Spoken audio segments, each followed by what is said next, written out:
Sorry about that. I gotta watch. I forget the camera's on. I can hear things. The microphone.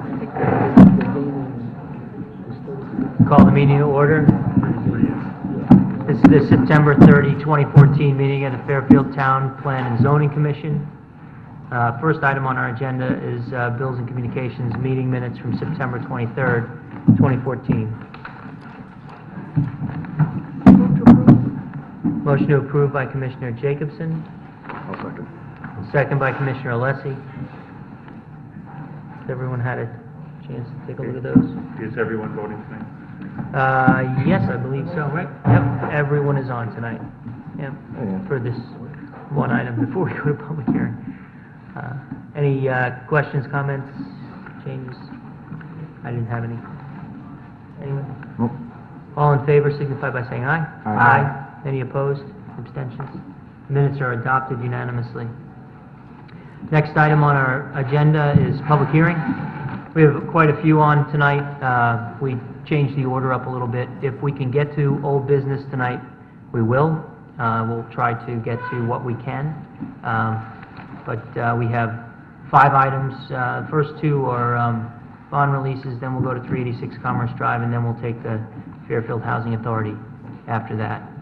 So the first item is 960 Mill Hill Terrace, request of Round Hill Road Associates for 100% release of a $25,755 bond pertaining to subdivision improvements in an R3 zone. Move to approve. Hi there.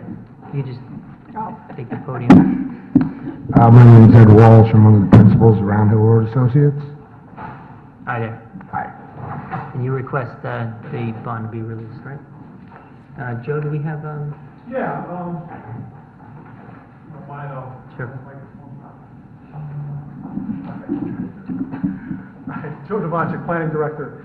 Yeah, this subdivision was a 3-lot subdivision, was approved in November 13th, 2012. The bonded improvements included drainage, street trees, monuments, bituminous ramp, and site stabilization. 50% of the original $51,510 bond was released on September 24th, 2003. Engineering has reviewed the remaining work to be done, and we have a report in the file that indicates that they recommend 100% release. thank you. The rest is yours. Thanks. Okay. Does anyone have any questions? No? Okay. Thank you very much. Thank you. Next item is 155 Woodrow Avenue, request of Dean Cardemus for 100% release of a $12,754 bond pertaining to subdivision improvements in a B zone. Hello, I'm Dean Cardemus, and I'm requesting my bond. Thank you. Sure. Yeah.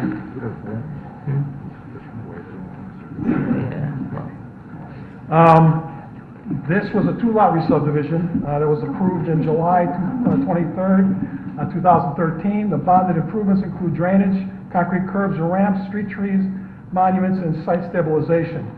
We have a report both from the engineering department and the town tree warden, and Go ahead. they recommend 100% release. The report indicates that the work has been done to their satisfaction. Right. And I just realized on the 960 Mill Hill Terrace, before I call the next item, is there any member of the public that wishes to be heard on 960 Mill Hill Terrace? No? Okay, very good. I'll close the hearing on that. Now back to 155 Woodrow Avenue. Forgot about that.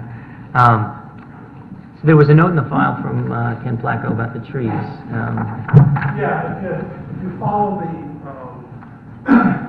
email trail, you get to the last comment. He felt that the time since his original review and now is sufficient for the trees to be stabilized. Right, so typically he wants to wait a year to make sure that the trees take and all that. When were the trees installed?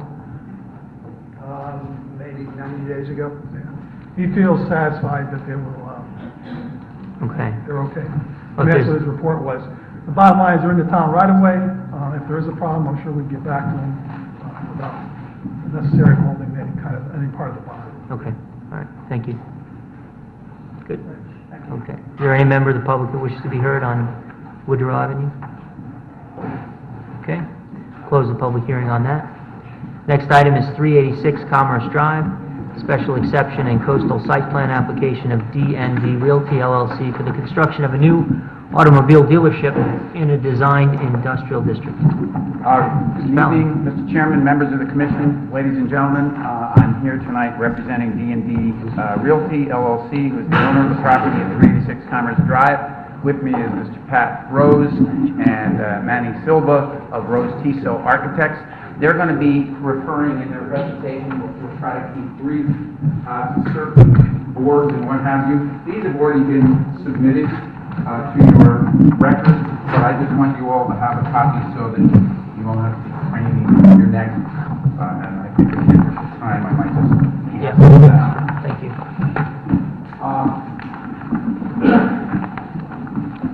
As the application and call indicates, what we're seeking tonight is the approval of this, we feel, very attractive facility at 386 Commerce Drive for purposes of automotive sales. It will be the new home, subject to your approval, of the Fairfield Hyundai dealership, which we're very happy to be staying in Fairfield, moving to this new location. The use, as proposed, is permitted in this zone, subject to securing the special exception that we seek tonight. We're very proud of this. We feel it's obviously a significant enhancement of the property. We're also very pleased, as I said, and I think we've been to the Economic Development Commission, that we're going to keep a Hyundai dealership here in town. It's going to be a state-of-the-art dealership, and it's obviously, I think, going to inure to the benefit of the town's economic vitality and this specific area in question. The Zoning Board of Appeals in December of 2013 granted a variance of section 21.9 in order to reduce the required sideline setback for this new building from 12 feet to 5 feet. It should be emphasized, as the board was cognizant of, however, that we're actually reducing an existing nonconformity, and that the existing building that will be demolished is only 2.9 feet from that same property line. So we're, as I said, reducing that nonconformity, and the board found the proposal was in keeping with its statutory authority and granted the variance. We also had a code review session on February 4th, 2014, and your plans are compliant, that are submitted are compliant with those code comments. We submitted a drainage report in that regard. Let me point out that we received today from Mr. Devanchek a copy of the email from Laura Pooley, dated today. She makes a recommendation for a hydrodynamic separator to be included in the plan. We have no objection to that, and would certainly be happy to consent to a condition of approval memorializing Ms. Pooley's comments of today. We submitted a CAM report because this property is in the CAM zone. We submitted a traffic report. Mr. Silva will briefly overview the findings of that in a minute. Which brings us to our presentation, which, as I said, will endeavor to be complete but well-focused, because we know you have a busy agenda. I'm going to ask Manny Silva to come up in a second. He is going to talk about the proposed site plan briefly, as it has been proposed and reviewed by the engineering department. Pat Rose is our architect. He'll briefly walk you through the architectural design, interior floor plan. Manny's traffic report, Mr. Silva's traffic report, is part of your record. Basically, what he'll confirm for you is that the levels of service are not impacted in any of the subject intersections with regard to this use, and the sight lines, ingress and egress, meet all standards of safety. So at this point in time, I'd like to call on Mr. Silva to talk to you a little bit about the site plan. Oh, we're going to change. Mr. Rose is going to go first. Good evening. My name is Patrick Rose, architect, one of the principals of Rose Tiso and Company, located at 35 Brentwood Avenue in Fairfield. The subject property before us, 386 Commerce Drive. Most people are familiar with it. Commerce Drive, the bottom of the sheet. The existing facility there has been derelict and is not occupied for a period of time. They are currently storing vehicles on that site for other dealerships. Fifth Street is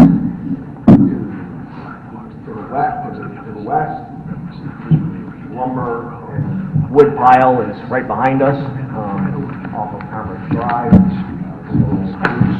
And the post office are across the street off Commerce Drive. Idea of where we are. The existing building was 2.9 feet away from our westerly property line, and the building itself, backed up to all of these properties along there. So, in our design, it was decided that, turning the other way, Commerce Drive is here, that we would also put our rear to that property line. That's why we asked for the 5-foot variance associated with that side yard setback.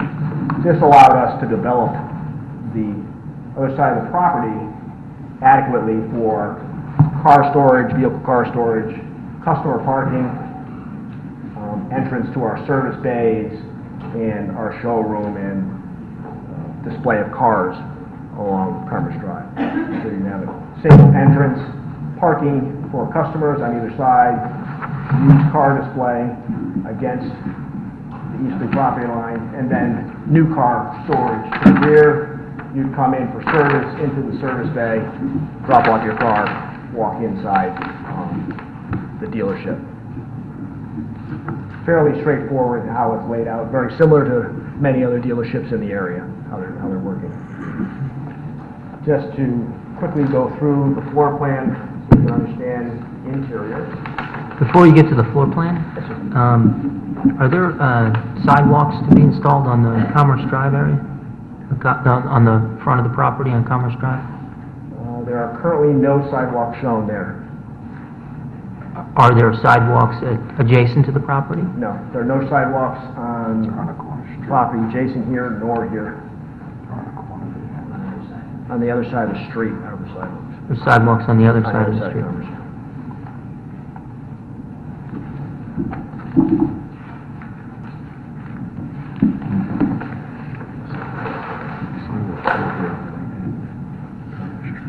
Entrance into the facility is either through the front vestibule or a side door where the parking is.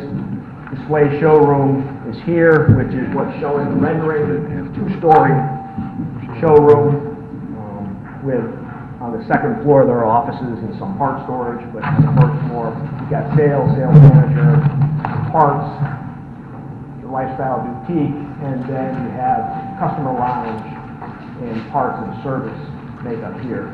So you come in for service, go to this customer write-up, they take your car, you go into the customer lounge, and you can go back into the showroom. On this side are parts, and then break room, and latitudes for the service bay. Commissioner Francis had a question. Can you, overall height, 20 and 18, first floor, second floor, what's the overall height of the structure? The overall height of the building is approximately 28 feet. Thank you. There are 10 service bays in the back, which take the cars in and back out around. If they're full, they'll bring out, have a car waiting for service out the lot. Second floor, again, are offices for the dealership and extra part storage above the part storage on the first floor. The exterior of the building, the rendering shows those and everything, are composite aluminum panels, silver in color. There are low-heat windows. There's quite a bit of glass in this showroom, so that you can actually see cars in the showroom. You can actually see offices on the second floor also. So it's 2 stories in height in that location. The rear service bay will be a lower split face block and vertical metal panels, blue in color, honey blue, that runs around the rest of the facility. What we've done, and it's interesting that this building complies with all the regulations, and actually the coverage is less than the coverage of the existing building that's there. Our coverage is 28%, the existing building is 31%, and the FAR essentially is the same at 34%. So all other regulations of the zone we meet, other than that variance on the side yard setback. At this time, I'd like to ask Manny Silver to come up unless you have some questions. Yeah, I do. I'd just like to follow up on the frontage on Commerce. Does anybody else have any questions before I do? What building's presently there now? It was an old car dealership at one time. If you drive by on Commerce Drive, it has a big 386 on the side of the building. It's a brick building with a few windows on the first floor. It's adjacent to a big white building. Commissioner Corcoran?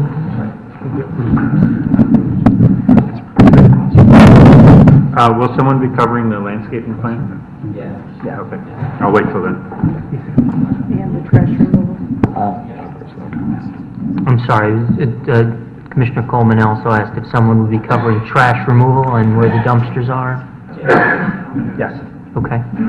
So if we could just talk about the frontage on Commerce Drive a little bit. I see in the rendering the cars look like they're parked on grass in the rendering. Correct. And what we'll do is we'll do something similar to what we did at Nissan, where we put a concrete pad down and then had grass rose pavers, so it looks green all around all the cars. Right. So do you anticipate that customers will be sort of walking around the car display? The cars there, it's more of a display to draw people in and see what product is. Right. Most of the sales takes part in the showroom itself. Yeah. I mean, I'm just thinking from a safety perspective with Commerce Drive. I mean, literally the blacktop is within a foot of the front of a car on display there. Consumers are going to be sort of walking around the lot. I mean, does it make sense to, put in some sort of pedestrian way, sidewalks, or some sort of buffer zone between the display there that's right up against the road? Right. Did you consider sidewalks? We did consider sidewalk and talked about it. We have an 18-foot maximum that we're supposed to be staying off of. I'm sorry?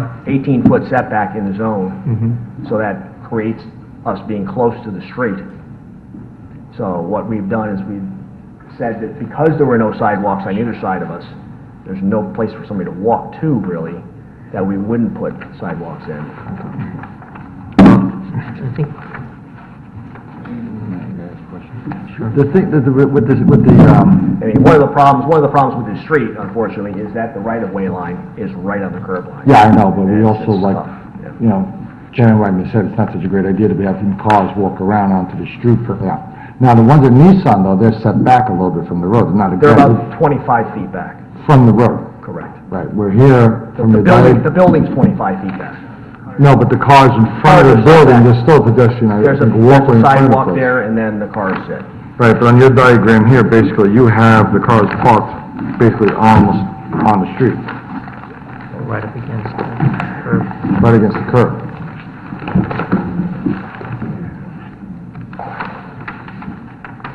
Right. Correct.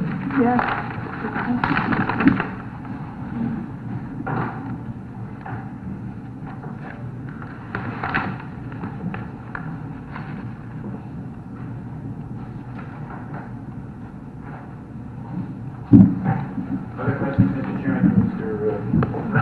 Mr. Barron? It's the same question.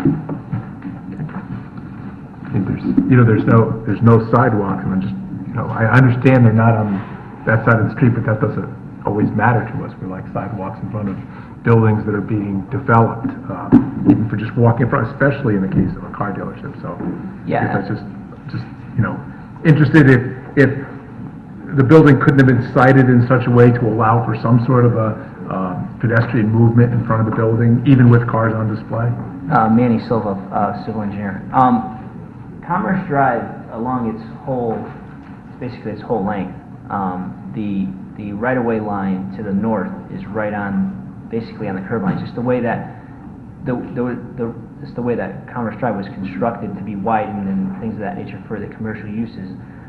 There wasn't, and essentially there's some buildings that are right on that, near that right-of-way line or right on it. So to try to get a continuous sidewalk on the north face of Commerce Drive would be difficult. unless all those northerly properties were redeveloped.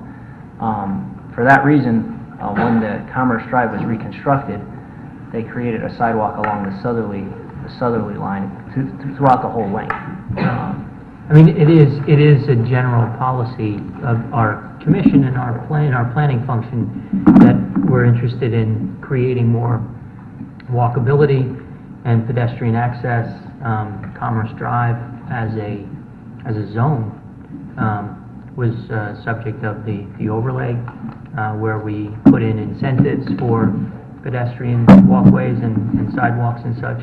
Mr. We have to Rose? start somewhere. Yeah, Mr. Rose and I were talking, and if that's the consensus of the commission, we can move the building back approximately 6 to 8 feet without disrupting any other aspects of the site plan, without requiring any new variances, without diminishing parking, and we can accommodate the sidewalks. So, I mean, we're not gonna, That's right? fantastic. No, that's great. I mean, you don't know unless you ask the question. Right, no, it's good. The only thing that, and I'm not arguing against that, because I respect the consensus of the commission and whatnot, it's just, after you close the hearing, you'll have an opportunity, as you always do in your diligence, to go down and look at it and whatever. Yeah.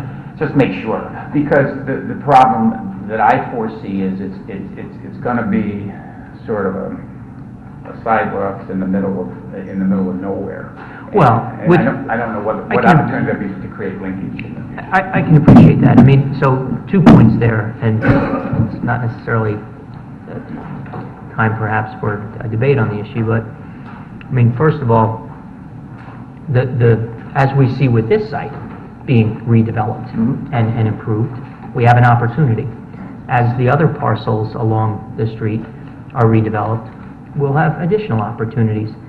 And given the use and the siting of the display cars right along there, you know, it might actually benefit the dealership to have that walk access right there, so that, you know, on nice days when people are out in the lot and they're looking at the cars, and to have a place to walk, and they're not going to be right on the roadway. So, again, you don't know unless you ask the questions. We asked, and if it's a possibility, then that Well, it's more than a possibility. that creates Your points are well taken and well articulated. We can move the building back approximately 6 feet to accommodate the sidewalk, and you'll still be basically approving the same site plan. Yeah. But with the addition of the sidewalks. Right, okay, terrific, thank you. All right, I'll try to get the presentation done quickly. The existing site is essentially a whole impervious lot. I mean, it's a brick building that used to be used as a dealership. I think it was Miller Buick or something, or some American car dealership, I think GMC or something. It's still written on some of the buildings. You can see it's still spray painted. So the site plan is basically what Pat went over. They have customer parking here, and then the rest is storage. We have the drainage is basically, right now the site has no drainage. It's an uncontrolled site. It sheet flows to the back of the property to a swale that's on the DOT's property near the ramp onto I-95, and there's a couple catch basins there that pick up in the grass that pick up the water. So what we did is we reduced the impervious surface by adding some landscape islands and reducing the actual footprint of the building. And we added some catch basins with snouts and a gallery system here on the end. And we'll also add that swirl concentrator that the town engineer specifically commented on, and she had a specific place for it, and we'll put it right where she asked. We can bring it in the catch basin 4. And this gallery system will detain the water per the town's requirements, and so that we have a reduction at all the storm events. 2-year storm, we have an 89% reduction. At the 5-year storm, we have a 36% reduction. At the 10-year storm, we have a 15% reduction. At the 25-year storm, we have a 9% reduction. At the 50-year storm, we have an 8% reduction. At the 100-year storm, we have a 7% reduction. So we have reductions in runoff off-site for all the storm events. And then we also meet the DEP stormwater quality volume, which is, they require 3,600 cubic feet, and we provide 3,900 cubic feet of storage underground. So essentially our water quality off-site has improved, and our water quality volume and rates will decrease with this proposal. Do you have a question on Essentially, drainage? then we have our... Actually, he answered one of them. I just have one more. We have a question on drainage before, whenever go you're ahead. finished. Yep. We have a question on drainage. Commissioner Jacobson. Yeah. You actually already answered one of them, but I have a question. What kind of pavement are you going to put down? Well, I mean, for this type of use, we generally put a regular 3-inch pavement with a 8-inch subbase,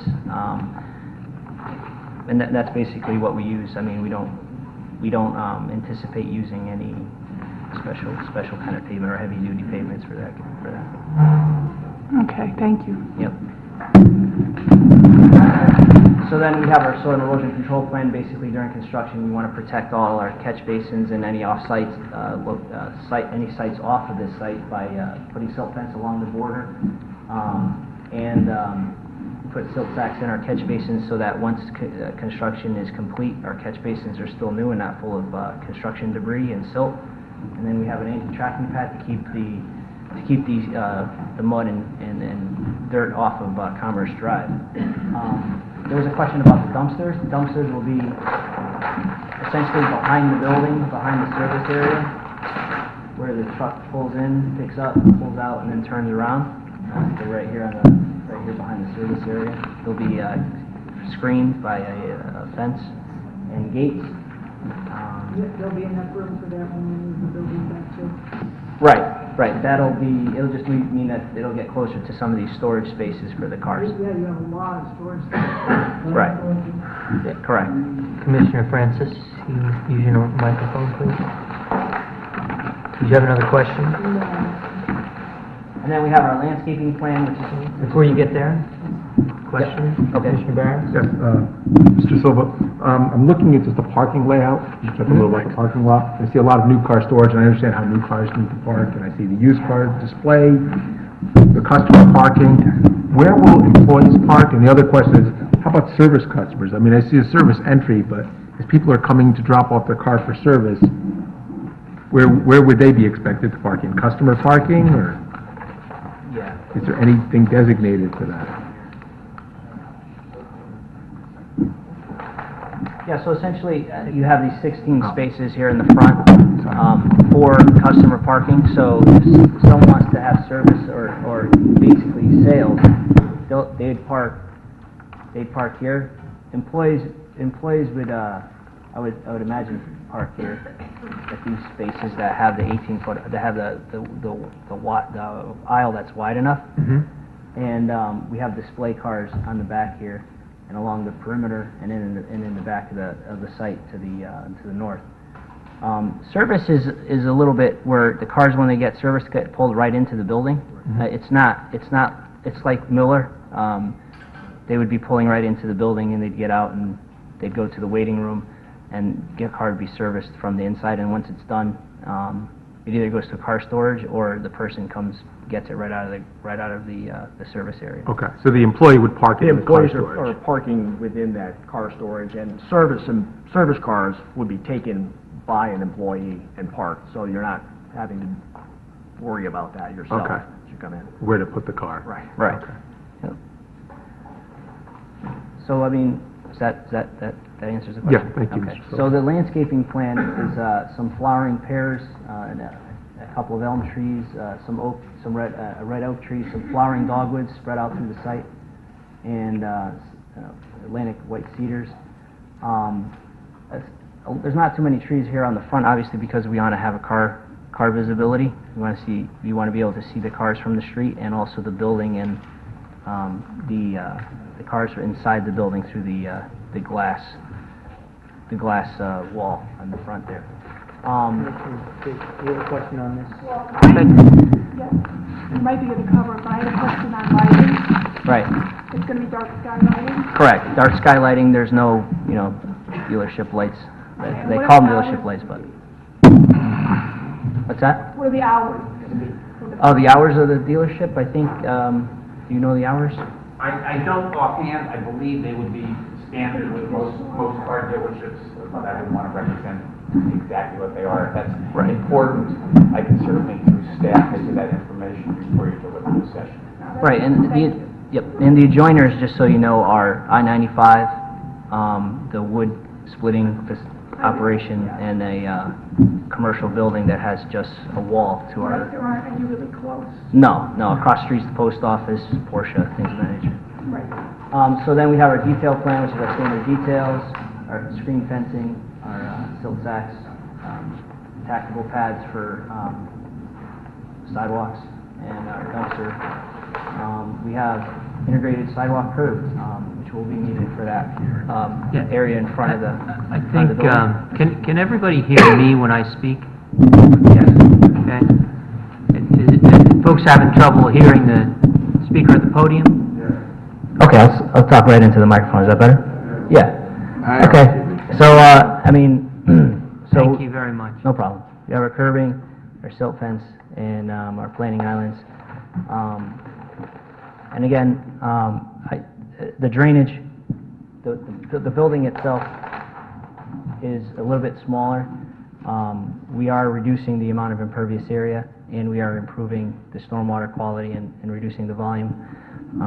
If there's any questions on the site plan, I'll go right into traffic. Commissioner Corcoran, thank you for pausing for questions. I'm trying to let you get through topic and then take questions. Yep. One isn't really about landscaping, but how many employees do you anticipate? How many Employees. employees? During the peak shifts, between service and whatnot, probably around 15 to 20, depending on times of day and whatever. Between that would be service and sales. Okay. And then I have a question about the landscaping. Maybe it's a question for staff. There seems to be very few trees or shrubs here. Does it meet our standards for parking lots? There you go, Joe. Joe Devonta, Planning Director. If you look at our section, I think it's in the parking, 2812, I think, it talks about shade trees. Whenever we've had storage parking areas for new dealerships, that has not been required in those areas because that is storage. So if there's going to be any kind of shade trees at all, they've only been required in a patron area. And again, with most of our car dealerships, the requirement for shade trees, again, were never required in the storage area because it really wasn't necessary because of the way the cars are stacked and just the fact that there weren't going to be any patrons there at all. So in general, that portion, if that's what you're talking about, Mark, that portion of our regulations, the shade tree portion, Right. isn't really, it's not consistent with the storage. Well, the storage is in the back of the property, but Right. in the front it is a customer area. Yeah. And there are a few trees there. Do they meet the standards in that area? It's your prerogative to determine whether or not the landscaping plan meets the intent of that regulation. I'm just talking about the storage area, that's why there's no trees there. But if you feel that's necessary there, you would basically... review that with the tree board, Mark? I'll do that. For the record. And we endeavored to be consistent with the kind of landscaping enhancements that have been recently approved for other car dealerships in this part of town in particular. So, yes, I think the answer is we technically comply, and we also think, considering the present state of the site and the aesthetics that we want to bring to this, it's a strong application in that regard. I mean, with an automobile dealership, you do have to be cognizant of the fact that it is an automobile dealership, and that's so that the exterior storage of the vehicles and whatnot, you're not quite treating the landscaping as you might for an office building. But on the whole, to answer your question, we did review this, as part of the code review with the tree warden. Commissioner Barron. I guess it's more specific. I mean, I count 16 customers parking spaces. Is that correct? Correct. So by my calculations, you need 2 shade trees there because we require 1 per 10. You have at least 2 shade trees in the parking lot? Yeah. When you say you comply, there's 2 shade trees you can point to, then it complies. Then I think We have an Atlantic white cedar, and we have flooring dogwood here and here, Yeah. and then we have some English yews around here as grounds landscaping, but we also show some elm trees. So how many trees total do we have? Total, on the symbols, we have 1, 2, 3, 4 shade trees, and then we have 10 English yews, but we allotted for some additional trees on the actual legend that will be in the areas here and here. Okay. All right? I'm sorry, They're allotted on to they're on the legend. schedule, Yeah. so they're, I think that's a partial answer to Right. Commissioner Corcoran's inquiry, because they're allotted on the schedule, but they're not shown on the plan. right, because with symbols, it would get too crowded, so we want to put those trees on the site, we have to find where to put them there, on those islands. Those, what's on the plant list will go into the landscape island. It's the legend is what controls. Correct, Rather than the site plan. right, right.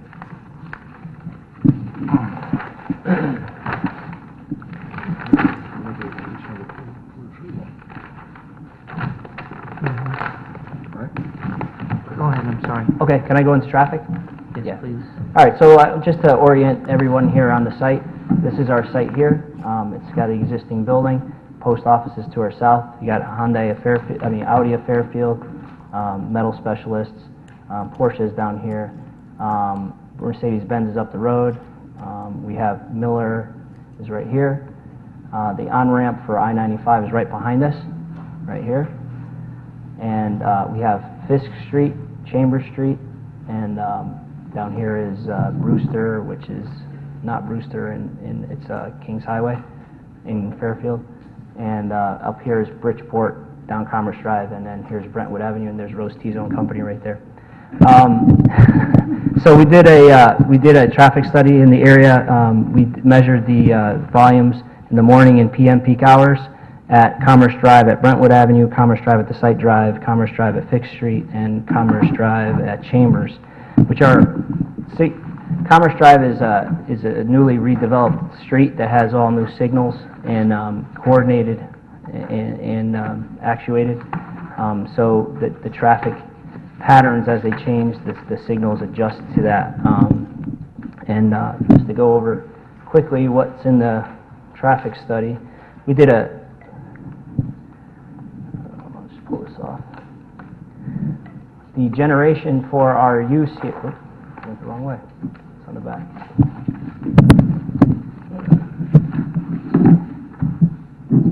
The site generation for this use, it will be 26 cars in the morning and 9 cars out, 36 cars in the AM peak hour with 26 cars coming in and 9 cars leaving. We have 47 cars in the PM peak with 19 vehicles coming in and 28 leaving. So as you can see, for this use, it's not a huge generation. The building's kind of it's not a huge generator for the peak hour. So what we have here is, I have the AM peak hour shown. Have the AM peak hour shown here. How you basically have your 5 cars taking a left and 4 cars taking a right out of the site. We have 16 cars coming in from the north, and then 10 cars coming in from the south, and it distributes through Fisk Street and in Chambers, basically 8 and 1 cars. That's how much we're attributing to those intersections. And then up here north, where Brentwood is, we have the highest amount we have is 14 vehicles coming through the intersection, 2 from Brentwood, and then 5 going through north through Brentwood towards Bridgeport. And then the PM peak. This over here, 'cause it's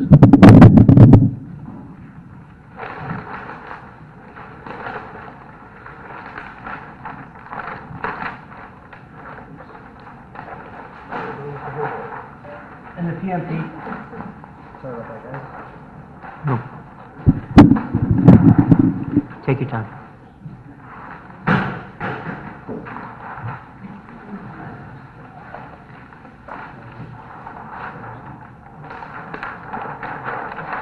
So in the PM peak, we actually have, there we go, I just do it like this. In the PM peak, we have 17 cars taking a left and 11 a right, and 8 going down Fifth Street, because that's where you access I-95. And then heading north through the intersection, we'll have 14 cars going through the Brentwood Avenue intersection, 2 coming out, 9 coming through south, and basically, just to show that really the generation, once it starts splitting up throughout the Commerce Drive network, the amount of cars actually going into these intersections will be minimal.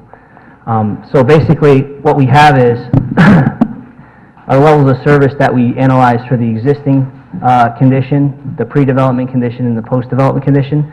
So obviously, like other traffic studies, our pre-development condition, we grow those volumes that we counted by 2% per year, and we project them out. And as you can see, for the intersections of Commerce and Brentwood, Commerce and Fifth Street, we have no changes. Commerce and Brentwood will be a B and will remain a B. The approach at Commerce is an A. The approach at Brentwood is a D and will remain a D. The Commerce at Fifth Street will be an A and will remain an A. The approach from Fifth Street is a B in the morning and a C in the afternoon, will remain a B and C. Commerce Drive at Chambers will remain an AB, morning and afternoon respectively. And the approach at Commerce is an A, and the Chambers approaches are a D in the morning and E in the afternoon, and will remain a D in the afternoon. And our site drive will operate, the overall intersection will be an A, but the approach coming out of the driveway will be a C, morning and afternoon. We did do sight line analysis. The sight lines on the Commerce Drive are very good because it's a very straight road, and they are well over the required for the speeds in that area. Let's quickly go through that. It's on page 19. We have more than 882 feet looking right, and we have about 500 feet looking left, which is enough sight distance for 70 miles an hour looking left and 45 miles an hour looking right. So we're well within the sight distance that we need. And in accidents, we looked at the accidents from the state of Connecticut, and we only had 1 accident at the 2 intersections, between the intersections of Commerce and Brentwood and Commerce and Chambers Street, which is very good. So since we have no change in levels of service at all of the intersections, we don't have any accident concerns, and the sight distance for the new driveway is more than adequate for the use. We feel that it's a safe and a good project for the area, and the 35 cars that are generated in the AM and 47 cars that are generated in the PM peak hours.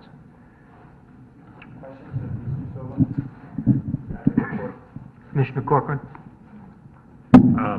I want to go back to an earlier question. Sure. Again, how many employees were we talking about? 15 to 20. And I'm looking in, there are 13 sales desks. But these are not people who are going to be there all at one time, so, you know, they... Okay. So, And how many mechanics? There are 10 days. I can't, I'd have, again, I can submit that information if you'd like through staff. I just don't want to guess at that. Because I'm looking again at the parking. And there's, as I remember, there's no street parking on that side of the street. I believe that's correct. Right, other side. And then on the other side, there's a bus stop. There is street parking on the other side. And there's a restaurant. Mm-hmm. Right. So if there's overflow, I mean, I'm thinking about the Audi dealership across the street. They have much more parking and storage. I mean, is that because they have more sales? I mean, I can't speak to, how many spaces do we have total? Total spaces we have, let me see here, if we actually put that down here. We have 48 cars here, another 26, so that's 60, 70. 70 plus 14 is another 85-ish, and then another 16. So we're around 90, 95 spaces altogether. is this comparable to the amount of space there is at the present location?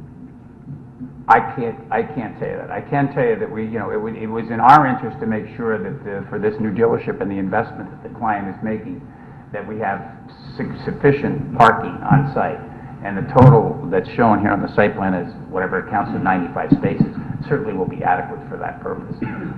Staff might be able to, again, in your work session, look at what the existing parking is at the existing location. I do not know that offhand. But I can tell you that the number of spaces here not only comply with the technical requirements of the regulations, but are in fact more than sufficient to deal with our needs. The last thing we'd want to do is design a dealership that didn't have sufficient parking for the customers and employees and whatnot. And the number of spaces shown here will be more than adequate for us. All right, thank you. Is that Thank it? you. All right, thank I don't you. think anybody Have else a good has night. any questions. No? Okay. Thank you, Connie. We thank you for your attention. I mean, we think this is a very, very exciting application. We think it's the kind of application that the town and this commission has been looking for in Commerce Drive. It's a great revitalization of a site that's seriously in need of revitalization.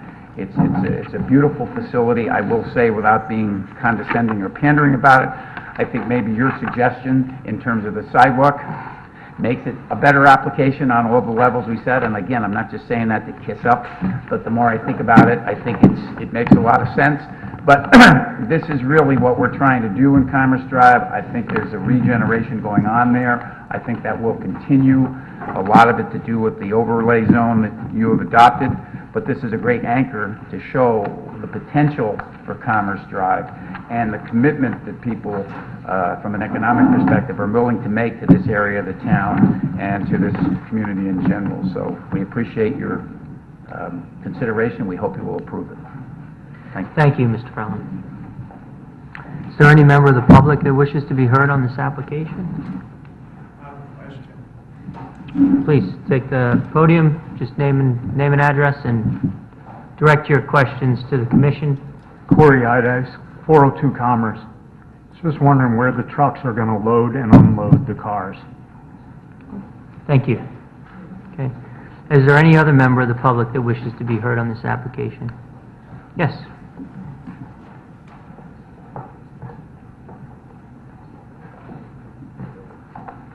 Good evening.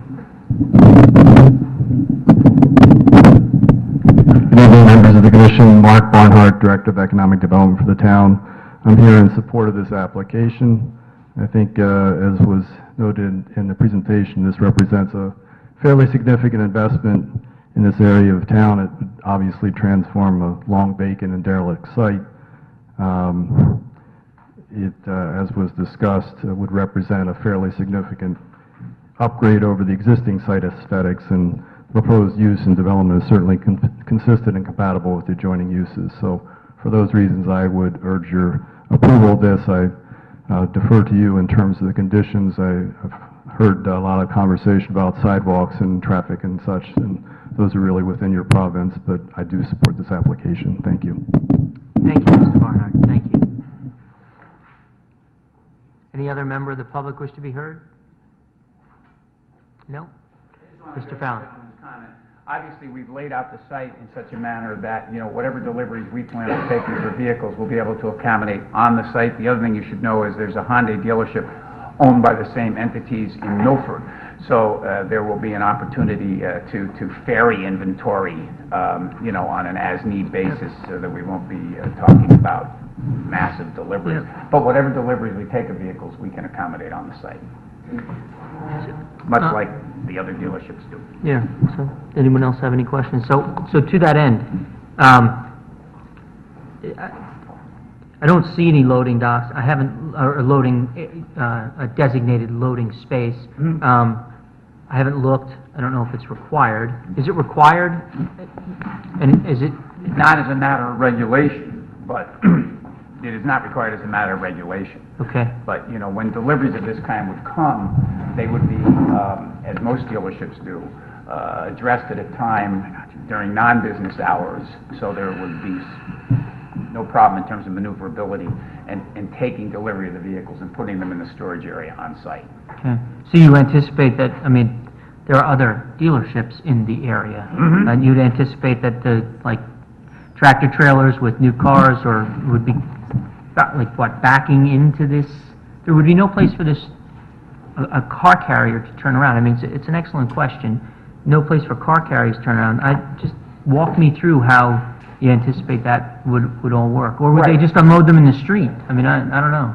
No, I mean, what we did is we created a corridor for the trucks to pull in, drop off the vehicles, and then back out. But again, this is part of a bigger network of dealerships, and essentially, they may have all their inventory dropped off mostly in Milford because that's their larger site, and then they have just employees drive the cars here. But yeah, we did envision that we would have a way to pull in the vehicles, the tractor trailer if need be, and then it would back out.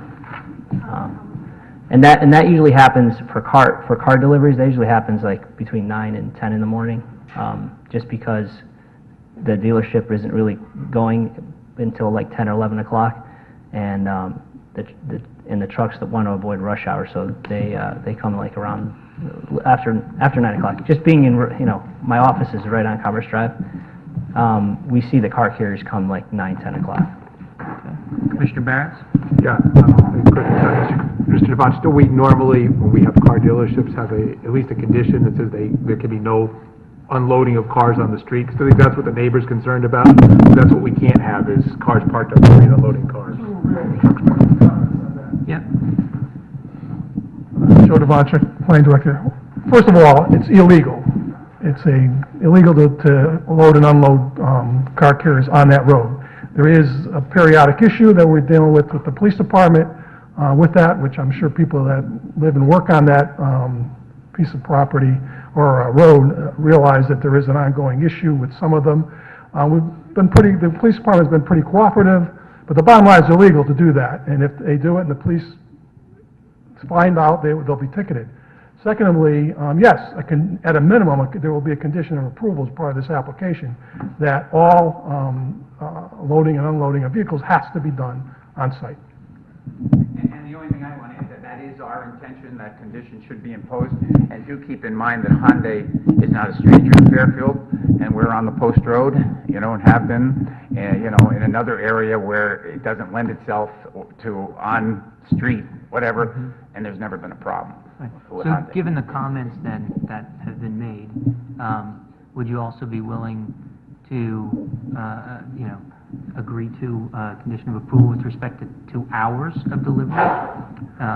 I'm just not in a position to do that because I don't know. I mean, I trust what Mr. Silva says is accurate, but the representatives of the dealership couldn't be here tonight, so I wouldn't want to do that. What I do, nor do I think there's such an imposition of a condition of that kind on other dealerships, just to be, uniformity about it. But I have no issue whatsoever with saying that, in echoing Mr. Devonchik's comments, hey, any deliveries you take have to be taken on your site and cannot be taken in the public street.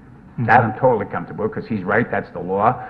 That's a condition that's been imposed by this commission on a uniform basis with car dealerships, and it's a factor, a condition that we've always abided by in terms of our Fairfield Hyundai. I just really wouldn't want to. Yeah, no, I understand the comment, and also that no storage of cars can be, all storage of cars must be on site. Right. Yeah. The other problem too, I think that's part of it. I'm remembering now. I think that's part of the general condition. Well, that's all fine. Yeah. The other problem, not to belabor it, is if we'd said 9 to 9:30, I don't want to run into an enforcement problem if the guy is trapped on I-95, and he gets there quarter to 11 or something.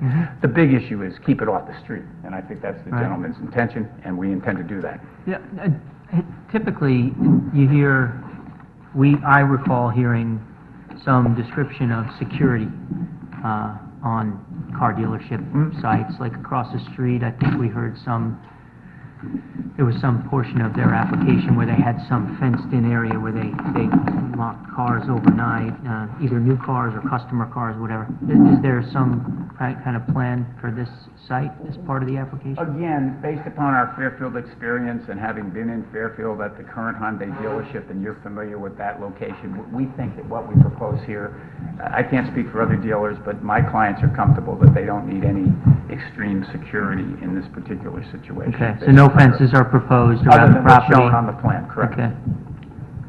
Okay. Anyone else have any questions, comments? No? Okay, very Thank you good. very much.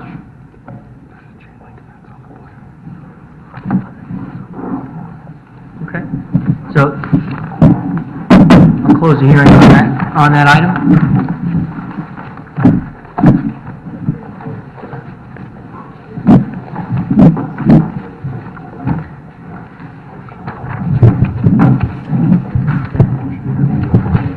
Yeah, that'd be fine.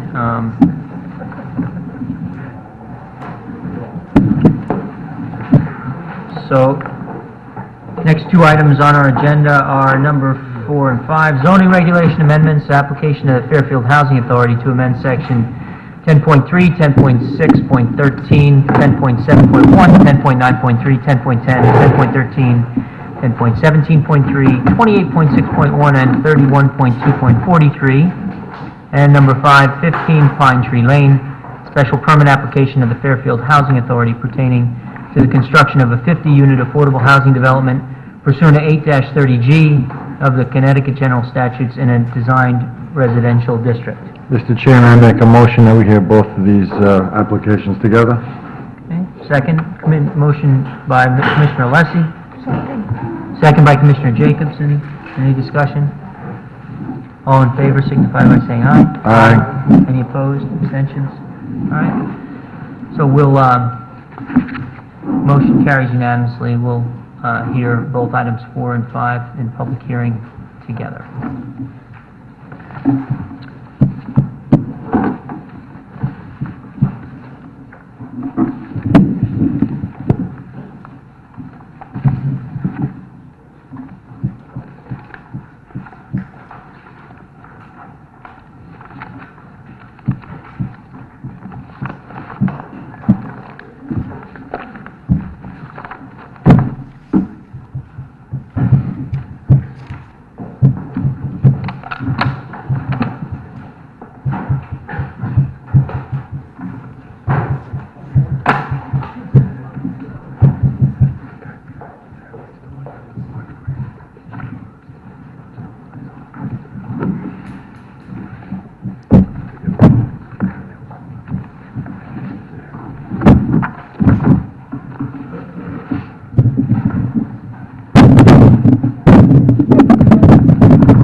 Attorney Leclerc, Thank you, Mr. Chairman. how are you? Good, thank you, sir.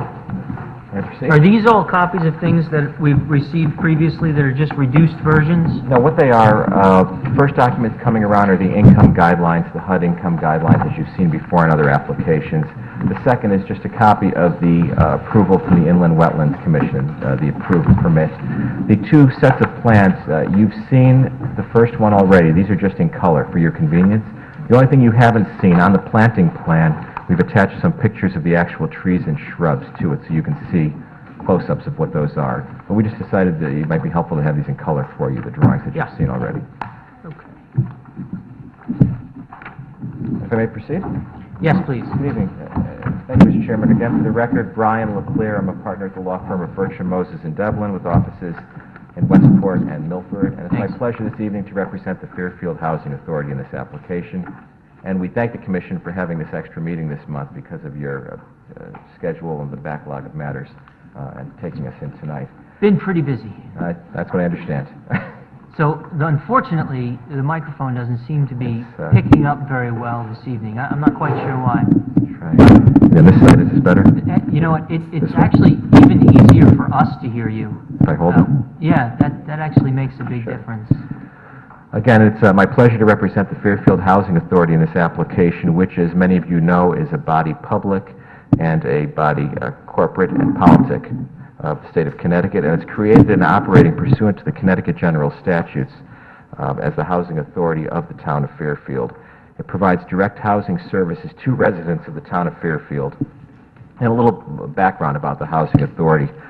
It was created back in January of 1964 pursuant to Section 8-40 of the Connecticut General Statutes, and the Board of Selectmen in Fairfield created this housing authority.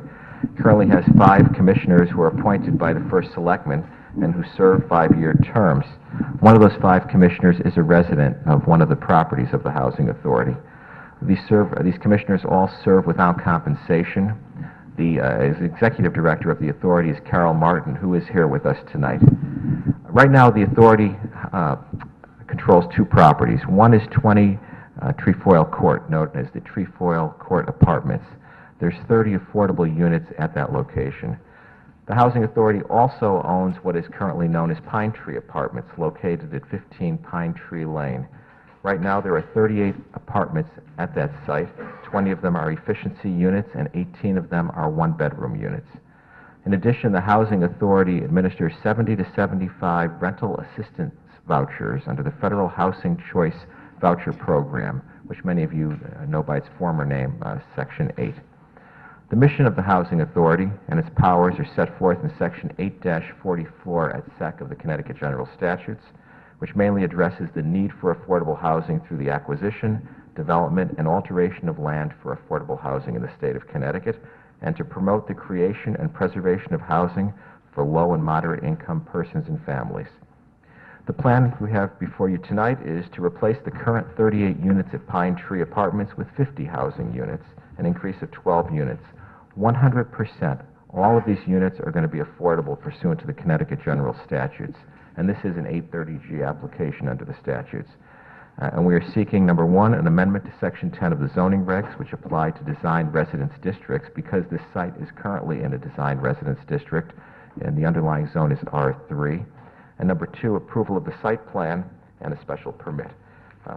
As you know, the express purpose of a DRD, a design residence district, under our regulations is, and I'm going to quote, to provide for flexibility in site design and housing construction, which will provide a variety of housing opportunities, including the encouragement of elderly and affordable housing.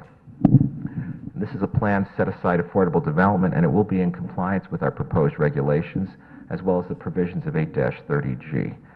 I know some of you are familiar with this site. It's located on the south side of Pine Tree Lane, near the intersection of Beacon View Drive, and it's adjacent to other property owned by the town, and in fact borders this site to that direction. There's actually a sidewalk coming, an easement of the town of Fairfield from Beacon View through the Housing Authority property right here into the school. And this has historically been used since the 1960s for the Housing Authority apartments. It's 100% affordable right now. As I said, there are 38 residential units in 11 buildings on the site. What we are proposing is 50 units in 9 buildings, so actually 2 buildings left. The buildings we have there now are outdated and are no longer functional. There are 10 slab-on-grade dwellings plus an office for the Fairfield Housing Authority. They were built under two separate state contracts, one in 1966 and one 6 years later in 1972. The units we have lack adequate handicap access. They lack adequate amenities. For instance, the laundry facilities are at one location on the site, and it's quite a walk for some of the residents out of the houses, particularly the elderly we have, all the way across the site with their laundry. Maintenance costs, utility costs, and operational costs are very high given the age and the construction of the units, and they're affecting, frankly, the viability and the future of Pine Tree. One thing I want to note at the onset is there have been some rumors circulating we've heard about displacing the residents that are there right now, the 38 residents. None of them, 0 of them, are going to be displaced during this construction. In fact, they will all have a home when we are done with the construction. It's going to be built in a phased approach. If anyone does have to move from this site, we have other sites available for them where they can temporarily reside in the town so that we can put them back as soon as possible in their brand new units at this location. So, to that point, I mean, if you're demolishing all of the buildings, there are people living there now. Correct. Is there a plan to move out a group of, one building at a time? And if so, where are those folks supposed to go? It's a phased plan. I can have Ms. Martin address that if you want to the details where we're putting them, but I can guarantee as we phase the construction, eliminate some, build some that are bigger, we can put more people into them. We're not going to displace anyone where they cannot come back. If you want to call Ms. Martin up, I can. It's up to you. If you want to do it now or if it's part of your presentation, at some point I'd like to understand what that plan is, and I think that members of the public would Sure, also. we can have that. We'll address that Okay, at thank one you. point. And again, all the current residents are grandfathered in so we can avoid that displacement. I want to tell you about the demand for the Pine Tree Apartments right now. We have a waiting list of about 109 individuals for these units. And that may not seem very large, but in fact, the last time we opened the list, it had to close within a month because it fills up so quickly. And we have 109 individuals because the wait time is 7 to 10 years for those 109 people to get in. So if you were 109, you may be waiting close to 10 years to even get in this development. There's a tremendous demand for this housing in the town of Fairfield that the authority just cannot keep up with. Based upon our past experience, we expect the units are going to continue to be operated primarily by senior citizens and residents, plus residents over 50 who are looking to downsize yet remain in Fairfield. And eventually they'll be joined at some point in the future as we go through the lists and we open the project up to some folks who fall within the income guidelines. For instance, young people wanting to stay here in Fairfield. Mr. Chairman. Sorry to interrupt again, but just it occurs to me, are you familiar with whether the Fairchild development is full now? And there, at the end of Fairchild Avenue, there is another Right. affordable Garden housing. Homes, the Garden Homes development. Right, Fairchild. right. And it's my understanding that they were advertising and as needed to advertise it in order to obtain applications, and that they're not full. If there's a waiting list here, why aren't the folks from the waiting list for this development not heading over to Fairchild? I suppose it's based on income. We haven't looked at that. I don't know how full they are, what the prices are, if those are the market units or those are the affordable units they have over there. I'm not sure what units are available at that location. Yeah. Whether they filled up their affordable units they may have, and these are the market base they're trying to move, I don't know that. I guess it's a better question for the the authority to, or And we even don't manage those properties, so we don't really. No, but yeah, to we direct, don't know. but to direct the folks on the waiting list to other opportunities in town for for other opportunities for affordable housing. And I'm sure that's something they will do as part of their mission, is to find housing for these folks or help them find housing. And Ms. Martin could address that as well in a minute. Okay. The Fairfield Housing Authority is dedicated to move forward with this proposal and has put together a team of very I'm sorry, I'm getting messages from the hand signals that they're having trouble hearing you. I don't know if they can you turn the speakers up? By a show of hands, can let me know. Who's having difficulty hearing Attorney Leclerc? So you want to switch mics, Joe? About 4 or 5 people. I don't know if it's...